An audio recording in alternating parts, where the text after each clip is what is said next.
I didn't come here to fall apart. But I did, quietly, slowly, in a house that smelled like lavender and forgotten promises.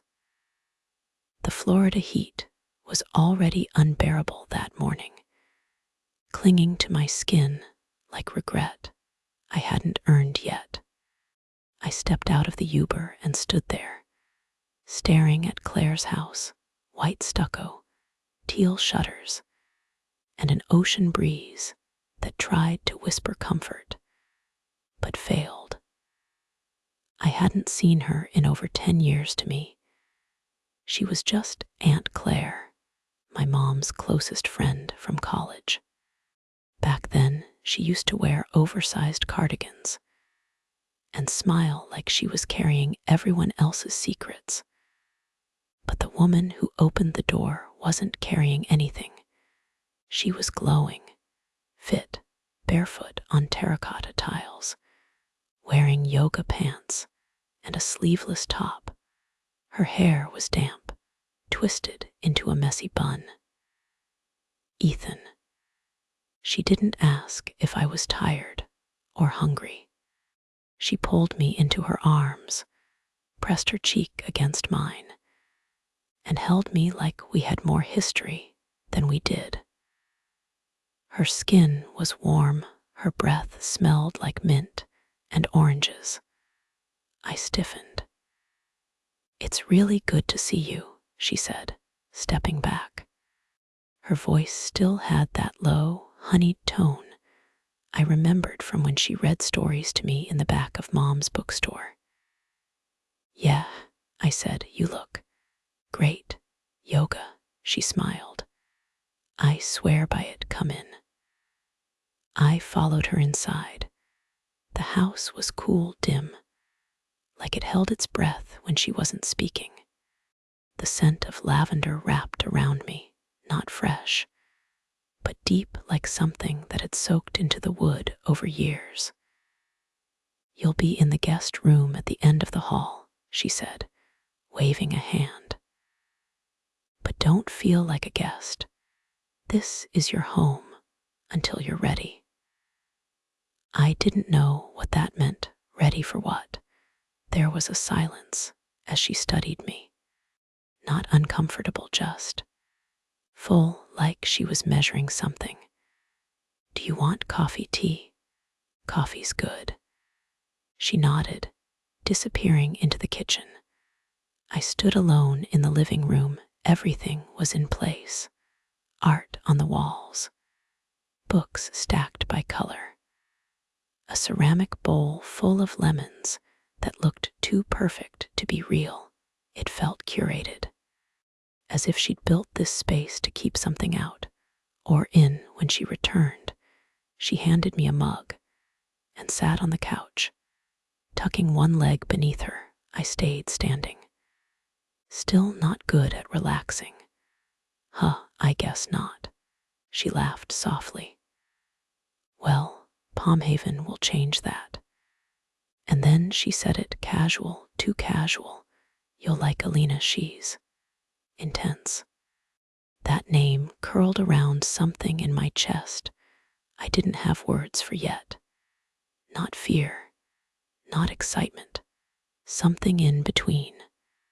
I drank the coffee. It was stronger than I liked, bitter, honest. I think I knew right then. Something was going to break. I didn't come to Palmhaven to start over. I came because I had nowhere else to go. The airport was small and half empty, humming with stale air, and the occasional thump of suitcase wheels. Outside, the heat waited like a question I didn't know how to answer. It clung to my neck the moment the sliding doors hissed open, and by the time the Uber driver dropped me off, my shirt was already sticking to my back. Claire's house stood at the end of Coral Breeze Lane, nestled behind a low wall covered in bougainvillea. It was white, clean, almost too perfect, like a photograph of a home rather than the real thing. Spanish tiles, sea glass wind chimes, the smell of salt, and overripe fruit in the air. I wiped my palms on my jeans. She opened the door before I knocked. Ethan. It wasn't just a greeting, it was a verdict. A memory folded into one breath. Claire Bennett hadn't aged the way people usually do. She looked. Edited, her skin was sun-kissed, glowing, hair swept up like she just walked out of a studio shoot, not a yoga session. She hugged me, warm and firm, and I froze, caught off guard by the way she felt. Not like family, not quite. You've grown, she said, stepping back. You're God. You're taller than I remember. I smiled, the kind that doesn't quite reach the eyes. It's been a while. She nodded, the moment stretching between us like a thread pulled too tight. Come inside. It's cooler in here. The house was dim and calm. The air smelled like lavender and lemon oil. There was something about it, something deliberate, the kind of place where even the dust seemed curated. I followed her past the hallway, catching glimpses of bookshelves, ocean paintings, a turquoise armchair that looked too delicate to sit in. I put you in the guest room at the back. You'll have privacy, she said. Thanks for letting me stay. Of course, your family. The words sat heavy between us. She led me to a room where sunlight pooled on the hardwood floor. The bed was made, the sheets crisp. A small desk faced the window. A folded towel and a tiny white envelope sat on the pillow. Make yourself comfortable, she said. Unpack, rest. You must be tired. Okay. Still stubborn, she teased. Your mother always said that. I looked down, unsure what to say. Claire lingered a second too long, then turned. I'll make coffee. She left the door open. I stood still for a moment, letting the quiet fill my ears. Then I dropped my duffel by the bed and stared out the window. The ocean wasn't visible, but I could hear it, a low, constant breath. When I walked back to the living room, she was there, barefoot, holding 2 mugs. Cream sugar. Black's fine. She handed it to me, our fingers brushed. I pretended not to notice. We sat across from each other, and she asked me about school, the job in Chicago I'd turned down, why I'd chosen Florida. I gave half answers. She didn't press. The silence between questions wasn't awkward, it was weighted, as if something unspoken was settling into place. Then, without looking at me, she said, You'll like Alina. I glanced up. Alina, my yoga partner, neighbor, she's intense. There was something in the way she said it, something unsaid. I nodded slowly, unsure why my chest felt tight. Claire smiled again, but this time it didn't reach her eyes either. She sipped her coffee, then leaned back on the couch and looked at me like she was memorizing my shape. And in that moment, I realized I wasn't just staying here. I was stepping into something quiet, something warm, something that didn't have a name yet, but already knew mine. The next afternoon, the living room was cooler than usual, shadows stretching across the floor like they had something to say. Claire had pulled the curtains halfway, letting in enough sunlight to make the dust sparkle. but not enough to kill the hush that lived in her house. "Alina should be here soon," she said, rolling out 2 yoga mats, one pale green, one dark plum. "You'll be fine," she added. "Just breathe." I nodded, though my stomach was tight with something I didn't have a name for: nervousness. Maybe anticipation. A slow unraveling. Claire moved with the ease of someone who knew her body better than most people knew their passwords. Every step, every stretch, carried intention. There was grace in it, grace, and something else, something that made my skin feel too tight. The doorbell rang. She didn't rush, just stood, brushed invisible dust from her shirt, and walked to the door. "Alina," she said with warmth that felt just shy of rehearsed. I stood when they entered the room. Alina was different, lean, confident. Her steps silent on the hardwood, hair dark and tied back loosely, strands falling around her face. She wore black leggings and a pale tank top. There was a tension in her stillness, like a bow always half drawn. "This is Ethan," Claire said.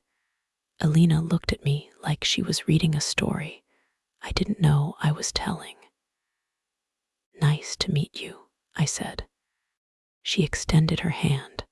Her fingers were cool, her grip firm. She smiled, just a little, the kind of smile that left you wondering what it meant.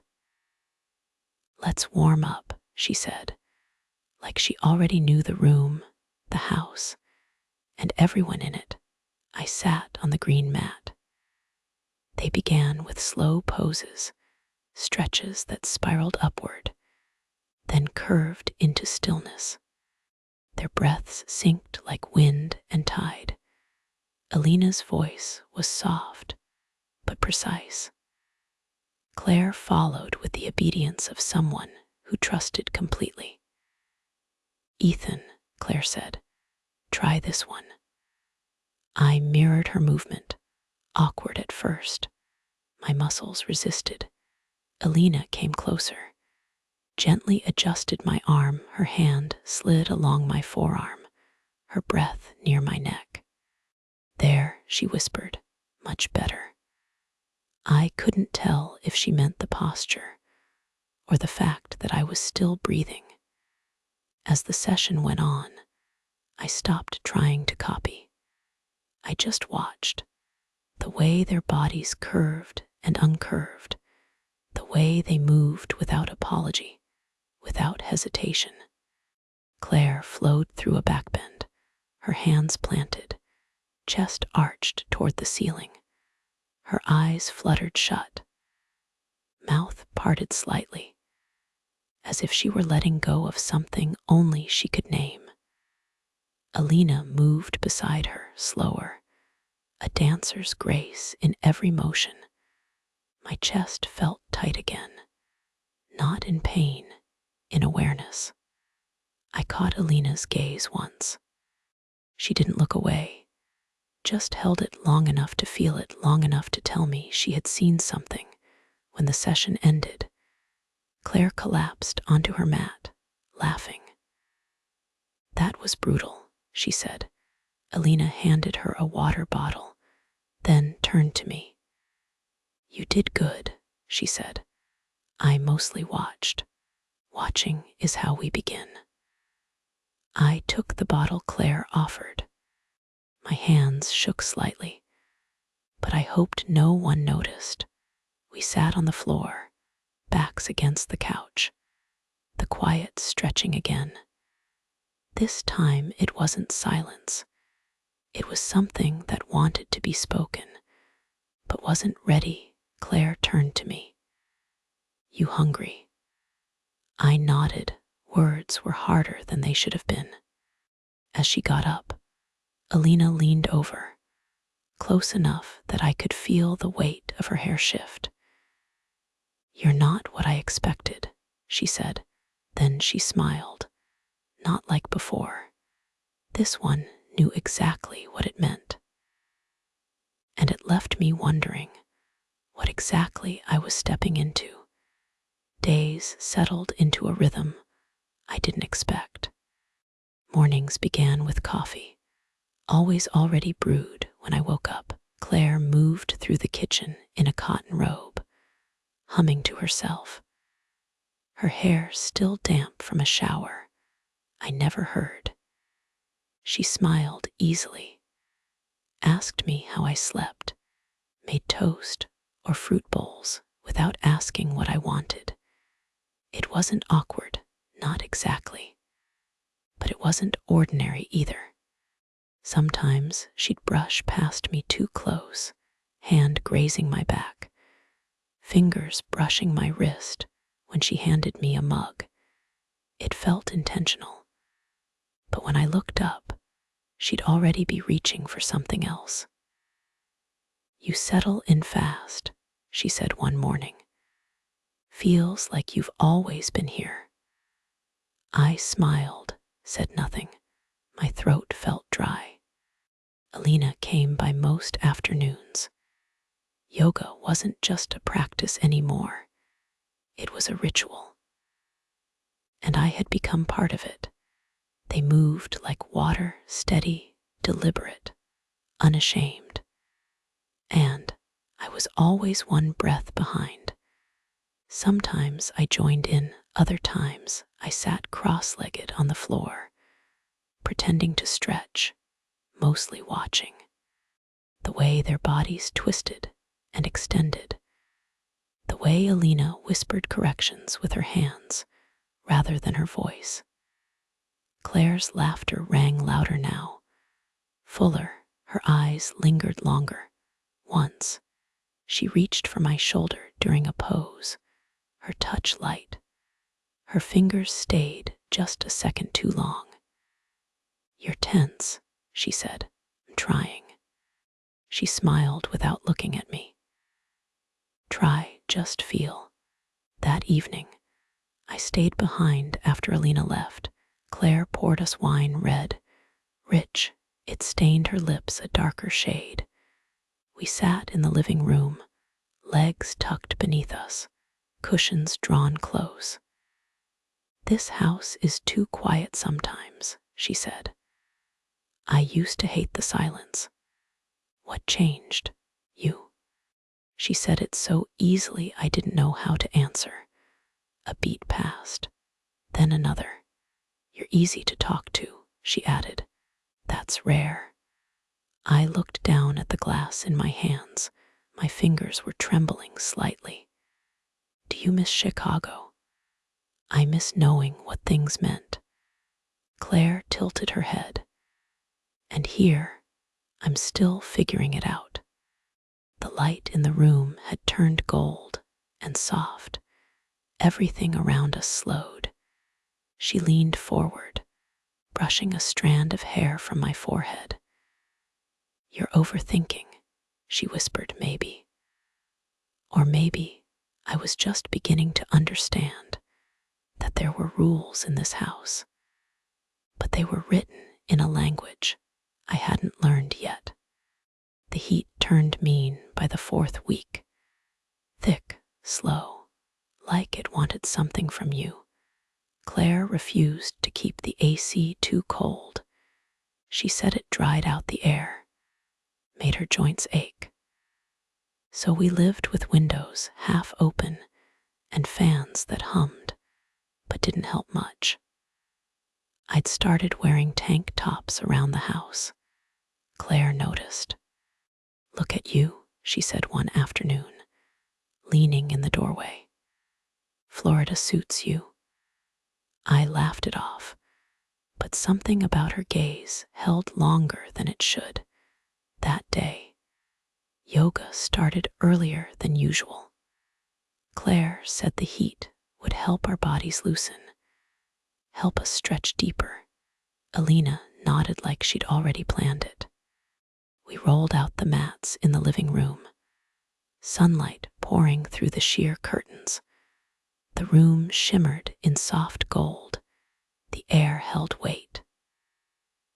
"Let's do partner work," Claire said. She lay on the floor and gestured for me to kneel behind her, to steady her shoulders as she rose into a backbend. "Just hold here," she murmured. "Support me." Her breath was even mine wasn't. She arched slowly, her body curving into the air like a ribbon caught in wind. My hands hovered, barely touching.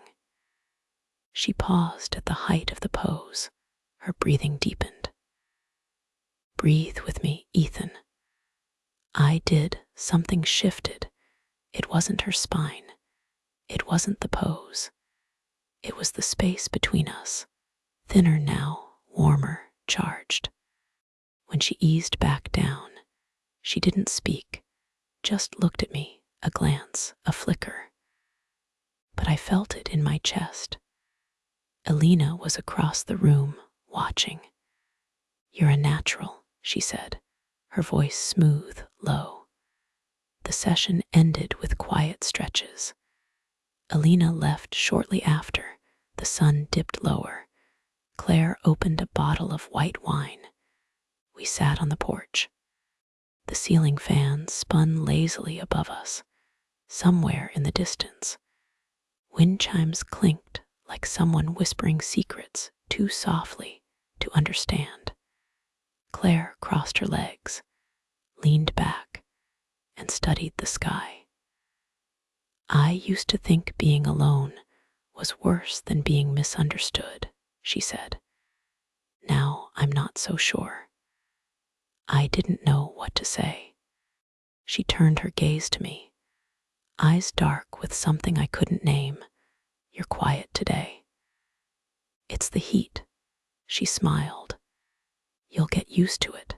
Everything starts to melt eventually." I nodded, though I wasn't sure I wanted to melt later. As I rinsed dishes in the kitchen, she came up behind me close. Her voice brushed my ear. "You don't have to keep your distance, Ethan." Then she walked away, no touch, no sound. But something inside me shifted, the line between gesture and meaning blurred a little more. And the heat kept rising. It started with music, a soft jazz melody floating through the house, the kind that drifts without asking permission. I followed it into the kitchen, where Claire was barefoot, swaying slowly as she uncorked a bottle of wine. "Friday deserves something different," she said. Pouring 2 glasses without asking, she handed me one, her fingers brushing mine. "Look so cautious," she teased. "This isn't a test." But everything felt like one. We sat in the living room, lights dimmed low. The sun had just slipped behind the palm trees, casting long shadows across the tile. Claire's dress was dark blue, thin straps resting on tanned shoulders. Her skin shimmered faintly in the low light, as if the day still clung to her. "Alina's joining us," she said, sipping her wine. "She's bringing something sweet." I didn't know if she meant dessert or something else. Alina arrived 20 minutes later, a chilled bottle of rosé in hand, and wearing a silky dress the color of copper. Her hair was down. The air changed when she stepped in, not loudly, just enough for the room to notice. "Thought I'd balance out the mood," she said, eyes flicking to Claire. They exchanged a look I couldn't decode. The 3 of us sat together, music playing, wine flowing, laughter slow and drawn out. Claire told a story about her college days. Alina added details that Claire claimed weren't true. I laughed. They watched me. It wasn't uncomfortable. But it wasn't casual either. After a second glass, I felt myself loosening, letting the weight of the heat, the silence, and the unsaid things soften. "You're an interesting one," Alina said, leaning toward me. Her voice was almost a whisper. "Why's that? You're here, but not really. It's like part of you is still packed away in your suitcase." I didn't reply. Claire smiled gently. "He's learning," she said. "Slow burns last longer." The words hung between us like smoke. A pause, then Alina asked, "Do you believe in surrender?" I looked from one to the other. "In what way?" "Not control, not giving up, just letting go." I searched for an answer. None came. "You'll understand," Claire said. "Eventually." As the night deepened, conversation slipped into a kind of rhythm. Half-sentence confessions, sideways glances, wine-stained laughter. And I sat there, in the center of it, warm and lightheaded, caught in something I didn't know how to name. When Alina stood to leave, she touched my shoulder. "You're almost there," she said. Then she was gone. Claire walked her to the door, and when she returned, she stood in front of me, looking down with a softness I hadn't seen before. "Thank you for tonight," she said. "For what?" "For not running." I didn't know what she meant, but I stayed, and that, somehow, felt like an answer. The storm came without warning. One moment, the sky was clear, thick with summer heat. The next, clouds rolled in fast, heavy and dark, swallowing the sun. The air turned sharp, still. Claire stood by the sliding glass door, arms crossed, her silhouette tense against the shifting sky. "I hate this kind of storm," she murmured. "It reminds me of things I don't want to remember." Rain hit the windows in sheets. The wind howled like something wild. The power flickered, then vanished. Claire didn't move. I lit 2 candles from the drawer and set them on the kitchen island. Their glow was weak, orange, flickering. "You okay?" I asked. She didn't answer. Instead, she walked into the living room, barefoot, her dress clinging to her skin in the damp air. She sat on the floor, knees drawn up, fingers curling into the edge of the rug. "I used to sit like this when I was a kid," she said. "During hurricanes. Pretend I was in another house, someone else's life." I joined her, not too close, just enough. Thunder shook the windows. She looked over at me, her eyes glassy, but dry. "You ever wish for something to fall apart, just so you didn't have to hold it anymore?" The question landed somewhere deep in my chest. "I don't know," I said. "Maybe." We sat in silence, the kind that stretches wide and slow. Then she leaned against me, not hard, just enough to borrow warmth. Her head rested on my shoulder, her breath slow, uneven. And I stayed still. My pulse thudded under my skin. Her presence wrapped around me, soft and heavy. The candlelight swayed. I didn't know what we were doing, but I didn't pull away. After a long while, she spoke again. "I'm sorry," she whispered. "You didn't sign up for this." I didn't know how to answer. She pulled back, just a little, eyes searching mine, her face close enough to feel her breath. The world outside was roaring, water pounding the roof like it meant to shake the house apart inside. There was only her. Her gaze lingered on my lips, then flicked away. She stood slowly. "I'm going to make tea," she said, her voice calm but far away. "Want some?" I nodded, and just like that, the spell bent, but didn't break later. After the storm passed, the silence returned. It was a different kind now, not empty, but waiting. The morning after the storm, the house felt different, not damaged, just quieter, as if something had shifted in the walls. Claire moved through the kitchen slowly, not speaking much. Her movements were soft, deliberate. The music was off. The windows were closed. Even the ocean breeze seemed reluctant to return. "Alina's coming by," she said, setting down a cup of coffee in front of me. "She wants to show you the garden." I looked up. "The one behind the gate," she nodded. "She's the only one I've let in there since." She didn't finish, just walked away later that afternoon. Alina arrived without knocking. Her hair was pulled back. No yoga clothes today.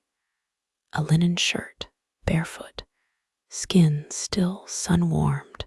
She smiled at me like she knew something. "Come on," she said. "Let us take a walk." We stepped outside. The backyard was humid and rich with the scent of wet leaves and sun-soaked soil. The garden gate, painted blue and peeling, stood slightly ajar. "I thought Claire didn't let anyone back here," I said. "She didn't," Alina replied, "until you came." The path was narrow, winding, wild with growth that didn't seem planned. "She planted this after she lost her child," Alina said softly. Each section meant something: grief, renewal, patience. The gate stayed locked for years. I looked around. Everything was overgrown, beautiful, uncontrolled. "I don't understand why you're telling me this." Alina stopped and faced me. "Because you're in it now," she said. "Whether you meant to be or not." I swallowed. "She trusts you," she continued. "But she also needs you to carry something she won't name." I looked down at the dirt, the petals, the roots twisting beneath my shoes. "She's not what you think," I said. Alina nodded. "Neither are you." We stood in silence, surrounded by green and shadow. "She's afraid," Alina said, "of being alone, of being seen, of what comes next." I didn't know how to answer. Alina stepped closer, her voice dropped. "Mistake softness for safety, Ethan." Then she turned and walked back toward the house. That night, I couldn't sleep. The ceiling fan spun slowly above me. Sometime past midnight, I heard the faint sound of the hallway creaking. Then a pause, then a whisper. "Ethan." Claire stood at the doorway in an oversized t-shirt, barefoot, arms folded lightly across her chest.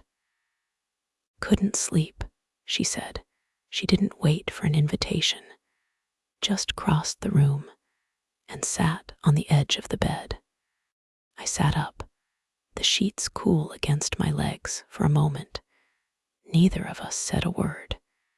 She looked around the room like seeing it for the first time. Then her eyes returned to me. "I never meant for this to get complicated. It already is." A pause. "I don't want to hurt you," she said. I believed her. But I also knew hurt doesn't always need permission. She reached out and brushed a hand through my hair, slow, tender. Then she stood. "Good night, Ethan," and walked out, leaving the door half open and something else entirely behind. The morning was unusually quiet. No music, no breeze, no footsteps in the hallway. Claire didn't greet me in the kitchen. The coffee was cold, untouched. Her phone rested face down on the counter. I found her outside, sitting in the garden chair she rarely used, eyes fixed on nothing. She didn't look at me when I approached. "I dreamt of water last night," she said softly, rising so fast I couldn't speak. I didn't respond. I just sat down beside her. The silence between us felt different now. Not hesitant, not expectant, just full. "I wasn't always like this," she said. "I used to have rules, lines I wouldn't cross." Her voice wavered like wind brushing a candle's flame. But something happens when you lose too much. You stop asking where the line is. You start wondering who drew it in the first place. I listened. That's all I could do. She turned to me. Her eyes weren't sad. They were clear, unapologetic. "I've been pretending to be fine for so long I forgot what it felt like to actually be." I didn't know what pulled me closer. Maybe it was the way her voice cracked when she exhaled. Maybe it was the way she didn't look away. Whatever it was, we sat there until the sun moved behind the clouds. And then, slowly, deliberately, she reached for my hand. There was no urgency, no heat, just a current, a pulse that spread from skin to skin. A quiet joining of something long restrained. She leaned in, not to claim, not to seduce, but to offer something broken, wrapped in warmth. A heartbeat, a question, a yes and a no. The world didn't spin. It didn't shatter. It simply hushed. We stayed there, pressed close by something larger than either of us, not lust, not comfort, but a gravity born from grief and longing, and the need to feel seen again. When I opened my eyes, the light had changed. Clouds hung lower. The sky was pale. Claire looked at me for a long moment, then stood, brushing her palms down her dress. "Thank you," she said, and left without turning back. That night, Alina didn't come. Her absence rang louder than any storm. I found a note on the porch. A single sheet, folded once. One of us had to leave first. No name, no signature, no questions. Just a truth that didn't need to be explained. And the sound of the garden gate creaking in the wind. The days blurred. The stillness in the house was no longer comforting. It wrapped around me like fog, soft, but directionless. I woke later, ate less. My laptop sat untouched. Claire was gentle, too gentle. Every word she spoke felt like it had been weighed before release. She cooked. She folded laundry I didn't remember washing. She asked how I was sleeping, but not how I was feeling. And I stopped answering honestly. One afternoon, I found her on the back porch, sketching the sky in soft strokes across a notebook. "You ever think about leaving?" I asked. She didn't look up every day. But then I remember I'm still here. I nodded, though something inside me recoiled. "I don't know who I am here," I said. "I don't know what I'm becoming." She glanced at me, her eyes steady. "You're becoming someone who doesn't run from what matters." But it didn't feel like growth. It felt like gravity. Later that night, I couldn't sleep again. I wandered the hall, the air thick with memory. In the study, I found a drawer half open, a stack of letters. Tied in twine, curiosity moved faster than hesitation. I untied the bundle. The first was from my mother, long, neat handwriting, personal, careful. She wrote about me, about how she worried I was too soft, too lonely, how she trusted Claire to help me find strength. He listens too much and speaks too little, she wrote. Be the stillness he can grow inside. The breath left my chest slowly. I wasn't just a guest.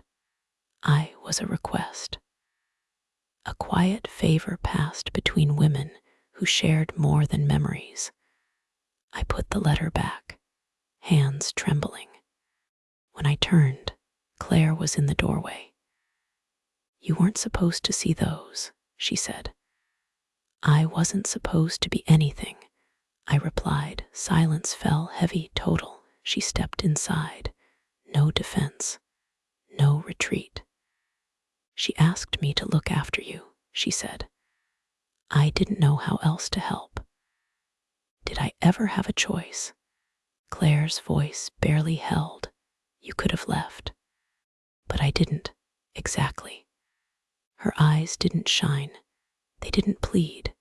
They just watched like a mirror. And I saw myself there, held not by desire or affection, but by inertia, by the quiet, slow surrender of someone who mistook warmth for love. I walked past her back to my room. The air tasted different, like salt and silence, like something breaking.